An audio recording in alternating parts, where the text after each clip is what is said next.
कृष्णेश्वर ज्योतिर्लिंग का रहस्य भगवान शिव खुद प्रकट हुए। नमस्कार दोस्तों, आज हम आपको भगवान शिव के 12 पवित्र ज्योतिर्लिंगों में से एक दिव्य ज्योतिर्लिंग की अद्भुत कथा सुनाने जा रहे हैं। यह पवित्र धाम महाराष्ट्र में स्थित कृष्णेश्वर ज्योतिर्लिंग मंदिर है, जिसे घुश्मेश्वर या कृष्णेश्वर ज्योतिर्लिंग के नाम से जाना जाता है। कहा जाता है कि यह स्थान भक्त की अटूट श्रद्धा, धैर्य और भगवान शिव की असीम कृपा का अद्भुत प्रतीक है।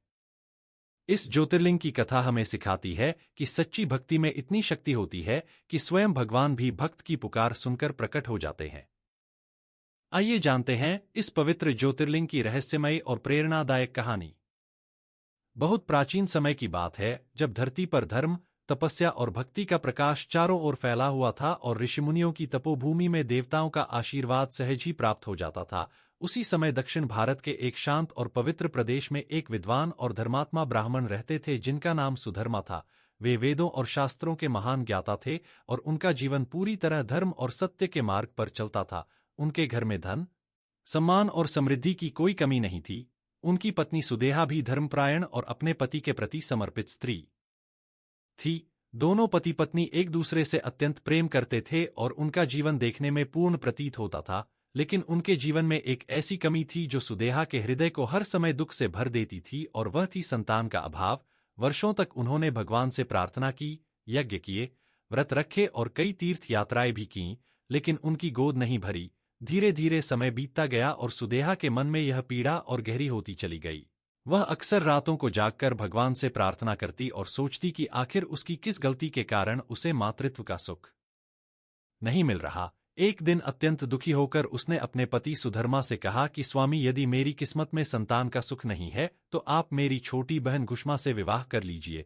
शायद भगवान उसकी गोद भर दें और आपके वंश को आगे बढ़ने का सौभाग्य मिल जाए। यह सुनकर सुधर्मा को बहुत आश्चर्य हुआ, क्योंकि वे अपनी पत्नी से बहुत प्रेम करते थे और दूसरी शादी के बारे में सोच भी नहीं सकते थे। उन्होंने सुदेहा को बहुत समझाया कि जो कुछ भगवान की इच्छा है वही होगा और उन्हें इस विषय में चिंता नहीं करनी चाहिए। लेकिन सुदेहा ने बार बार आग्रह किया और अंत में अपने पति को मना ही लिया। कुछ समय बाद सुधर्मा का विवाह सुदेहा की छोटी बहन घुश्मा से हो गया। घुश्मा स्वभाव से अत्यंत शांत, विनम्र और भगवान शिव की अनन्य भक्त थी। उसके मन में न किसी के प्रति ईर्ष्या थी, न कोई अहंकार। उसका जीवन पूरी तरह भगवान शिव की भक्ति में डूबा हुआ था। विवाह के बाद भी उसने अपने इस नियम को नहीं छोड़ा, बल्कि और अधिक श्रद्धा के साथ भगवान शिव की आराधना करने लगी।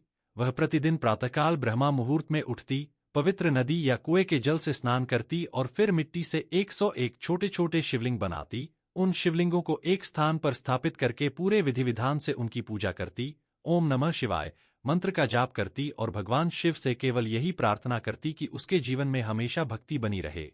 पूजा समाप्त होने के बाद वह उन सभी शिवलिंगों को पास के एक पवित्र तालाब में विसर्जित कर देती।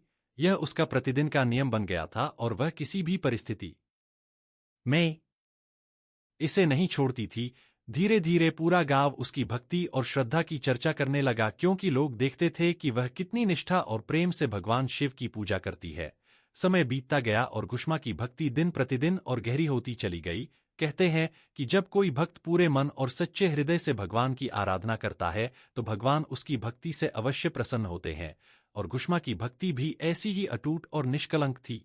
एक दिन भगवान शिव ने उसकी भक्ति से प्रसन्न होकर उसे आशीर्वाद दिया और कुछ समय बाद घुश्मा की गोद भर गई। जब यह समाचार पूरे घर में फैला तो सभी लोग अत्यंत प्रसन्न हुए। सुधर्मा ने भगवान शिव का धन्यवाद किया और पूरे घर में उत्सव जैसा माहौल बन गया। लेकिन धीरे धीरे सुदेहा के मन में एक अजीब सी भावना जन्म लेने लगी। जो बहन उसने अपने पति के लिए स्वयं चुनी थी और जिसे वह पहले बहुत प्रेम करती थी, उसी के पुत्र को देखकर अब उसके मन में ईर्ष्या का बीज अंकुरित होने लगा। उसे लगने लगा कि जिस सुख के लिए उसने यह सब किया था वही सुख अब उससे दूर हो गया है और घुश्मा के जीवन में आ गया है। दिन बीतते गए और यह ईर्ष्या धीरे धीरे उसके मन में जलन और क्रोध का रूप लेने लगी। लेकिन घुश्मा इन सब बातों से अनजान थी। वह पहले की तरह ही भगवान शिव की पूजा में लगी रहती और अपने पुत्र की परवरिश प्रेम और स्नेह से करती। घर में देखने पर सब कुछ सुख और शांति से भरा हुआ लगता था। लेकिन सुदेहा के मन में जो ईर्ष्या की आग जल रही थी वह धीरे धीरे एक भयानक रूप लेने वाली थी। और यही वह समय था जब भगवान शिव अपने भक्त की परीक्षा लेकर दुनिया को सच्ची भक्ति का महान उदाहरण देने वाले थे। समय धीरे धीरे आगे बढ़ता गया और गुष्मा का पुत्र दिन प्रतिदिन बड़ा होने लगा। उसके आने से घर में खुशियां जैसे स्थायी रूप से बस गई थीं। सुधर्मा अपने पुत्र को देखकर गर्व और आनंद से भर उठते और मन ही मन भगवान शिव का धन्यवाद करते कि उन्होंने उनके घर को इस सुख से भर दिया। गुष्मा अपने पुत्र की देखभाल पूरे प्रेम से करती, लेकिन उसने कभी भी अपनी भक्ति में कमी नहीं आने दी। वह पहले की तरह ही प्रतिदिन सुबह ब्रह्मा मुहूर्त में उठती, स्नान करती और 101 शिवलिंग बनाकर भगवान शिव की पूजा करती। उसके चेहरे पर हमेशा एक दिव्य शांति और संतोष दिखाई देता था, मानो उसे संसार की किसी भी वस्तु की इच्छा ही न हो। उसका पूरा जीवन केवल भगवान शिव की भक्ति और परिवार की सेवा में समर्पित था। गांव के लोग अक्सर उसके घर के पास से गुजरते हुए उसके भजन और ओम नमः शिवाय के मंत्र की ध्वनि सुनते और उसके प्रति श्रद्धा से भर जाते। लेकिन दूसरी ओर सुदेहा के मन में धीरे धीरे ईर्ष्या का विष फैलता जा रहा था। पहले तो उसने इस भावना को अपने मन में दबाने की कोशिश की, लेकिन जब भी वह गुष्मा को अपने पुत्र के साथ हंसते खेलते देखती तो उसके हृदय में एक चुभन सी होने लगती। उसे लगता कि यह सुख तो उसे मिलना चाहिए था, लेकिन भाग्य ने उसे उससे वंचित कर दिया। यह सोच सोचकर उसका मन अशांत रहने लगा। कई बार उसने अपने मन को समझाने की कोशिश की कि यह सब भगवान की इच्छा है और उसे इस बात पर प्रसन्न होना चाहिए कि उसके घर में पुत्र का जन्म हुआ है, लेकिन ईर्ष्या की आग धीरे धीरे उसके विवेक को नष्ट करती जा रही थी। एक समय ऐसा भी आया जब उसके मन में गुष्मा और उसके पुत्र के प्रति घृणा की भावना उत्पन्न होने लगी। वह बाहर से तो सामान्य व्यवहार करती, लेकिन भीतर ही भीतर उसका मन जलन से भरा हुआ था। उधर गुष्मा इन सब बातों से बिल्कुल अनजान थी। वह अपनी बहन को पहले की तरह ही सम्मान और प्रेम देती और उसके प्रति किसी भी प्रकार की शंका उसके मन में कभी नहीं आई। घर में सब कुछ सामान्य दिखाई देता था, लेकिन सुदेहा के भीतर चल रहा यह मानसिक संघर्ष एक भयानक परिणाम की ओर बढ़ रहा था। एक रात जब चारों ओर गहरी शांति छाई हुई थी और पूरा घर नींद में डूबा हुआ था, तब सुदेहा के मन में एक अत्यंत क्रूर विचार आया। उसकी ईर्ष्या ने उसके हृदय को इतना कठोर बना दिया कि उसने एक ऐसा निर्णय ले लिया जो किसी भी माँ या स्त्री के लिए कल्पना से परे था। उसने सोचा कि यदि गुष्मा का पुत्र रही नहीं रहेगा तो उसके जीवन में भी वह सुख समाप्त हो जाएगा जिसने उसके मन में यह जलन पैदा की है। यह विचार उसके मन में बार बार उठता रहा और अंततः उसने उसी क्षण इस भयानक कार्य को करने का निश्चय कर लिया। वह धीरे धीरे उठी और उस स्थान पर पहुंची जहां छोटा बालक गहरी नींद में सो रहा था। रात का अंधेरा गहरा था और चारों ओर सन्नाटा छाया हुआ था। उस क्षण उसके मन में एक पल के लिए भी दया नहीं आई। ईर्ष्या और क्रोध ने उसके हृदय को पूरी तरह ढक लिया था। उसने निर्दयता से उस मासूम बालक की हत्या कर दी और उसके शरीर को कपड़े में लपेटकर चुपचाप घर से बाहर निकल गई। फिर वह उसी तालाब के पास पहुंची जहां गुष्मा प्रतिदिन भगवान शिव के शिवलिंग विसर्जित करती थी, और उसी तालाब में उसने उस बच्चे के शरीर को फेंक दिया। यह सब करने के बाद वह ऐसे लौट आई जैसे कुछ हुआ ही न हो और अपने बिस्तर पर जाकर लेट गई। लेकिन उस रात आसमान मानो इस पाप का साक्षी बनकर मौन खड़ा था। चांद की हल्की रोशनी तालाब के जल पर पड़ रही थी और ऐसा प्रतीत हो रहा था मानो प्रकृति स्वयं इस घटना से व्यथित हो। उधर घर के भीतर सब लोग गहरी नींद में सो रहे थे और किसी को भी इस भयानक घटना का आभास नहीं था। लेकिन नियति को कुछ और ही स्वीकार था, क्योंकि भगवान शिव अपने भक्त की भक्ति और विश्वास की परीक्षा लेने वाले थे। अगली सुबह जब सूरज की पहली किरण धरती पर पड़ी और घर में हलचल शुरू हुई, तब धीरे धीरे यह बात सामने आने लगी कि गुष्मा का पुत्र कहीं दिखाई नहीं दे रहा है। पहले तो सबने सोचा कि शायद वह कहीं खेलते खेलते चला गया होगा, लेकिन जब काफी देर तक खोजने पर भी वह नहीं मिला तो पूरे घर में चिंता का माहौल बन गया। सुधर्मा और अन्य लोग उसे ढूंढने के लिए इधर उधर जाने लगे। तभी किसी को ताल आपके पास खून के निशान दिखाई दिए और थोड़ी ही देर में यह भयानक सत्य सामने आ गया कि उस मासूम बालक की हत्या हो चुकी है। यह सुनते ही पूरे घर में शोक की लहर दौड़ गई। लोग रोने लगे और वातावरण में दुख और भय का सन्नाटा छा गया। लेकिन सबसे आश्चर्य की बात यह थी कि जब यह खबर गुष्मा तक पहुंची तब भी उसके चेहरे पर विश्वास और धैर्य की वही शांति बनी रही। उसके हृदय में दर्द तो था, लेकिन उसका विश्वास भगवान शिव पर अडिग था। उसे पूर्ण विश्वास था कि जो कुछ भी हुआ है वह भगवान की इच्छा से ही हुआ है और वही इस संकट का समाधान भी करेंगे। इसलिए उसने अपने दैनिक नियम को नहीं छोड़ा और पहले की तरह भगवान शिव की पूजा करने का निश्चय किया। यह देखकर सभी लोग आश्चर्यचकित रह गए, क्योंकि कोई भी यह कल्पना नहीं कर सकता था कि एक माँ अपने पुत्र की मृत्यु के बाद भी इतनी शांत और स्थिर रह सकती है। लेकिन यही तो सच्ची भक्ति की शक्ति होती है, जो मनुष्य को सबसे कठिन परिस्थिति में भी अडिग बनाए रखती है। जब सुबह का समय पूरी तरह उजाला लेकर आया और घर में घुष्मा के पुत्र की मृत्यु का शोक चारों ओर फैल चुका था, तब घर के लोग विलाप कर रहे थे और वातावरण अत्यंत दुहक से भरा हुआ था। सुधर्मा अपने पुत्र के वियोग से भीतर ही भीतर टूट चुके थे, लेकिन उनके मन में यह भी विश्वास था कि भगवान शिव की इच्छा के बिना कुछ भी संभव नहीं है। उधर गांव के लोग भी यह समाचार सुनकर एकत्र होने लगे और हर कोई इस घटना से स्तब्ध था कि आखिर इतना निर्दयी कार्य किसने किया होगा।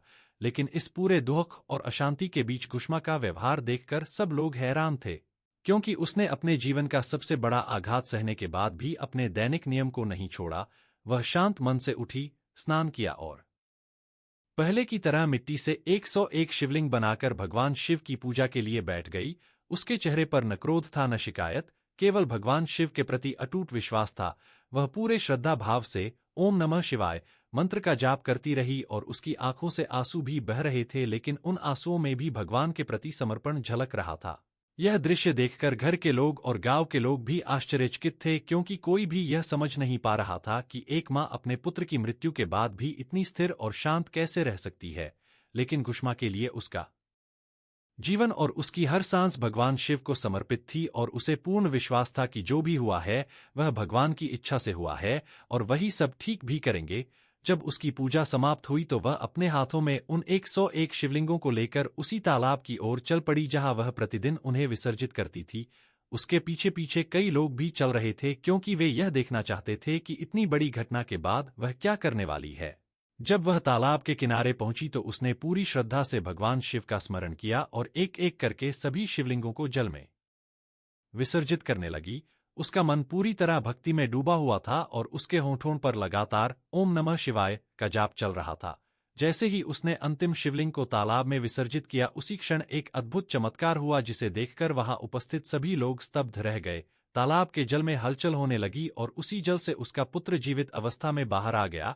वह बिल्कुल स्वस्थ और प्रसन्न दिखाई दे रहा था, मानो उसके साथ कुछ हुआ ही न हो।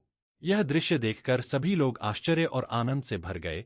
कुछ लोग तो यह समझ ही नहीं पाए कि यह वास्तव में हो क्या रहा है। लेकिन उसी क्षण आकाश में एक दिव्य प्रकाश फैल गया और वातावरण में एक अद्भुत शांति और दिव्यता का अनुभव होने लगा। तभी उस दिव्य प्रकाश के मध्य स्वयं भगवान शिव प्रकट हो गए। उनके स्वरूप को देखकर सभी लोग श्रद्धा से झुक गए और उनके मुख से हर हर महादेव की ध्वनि निकलने लगी।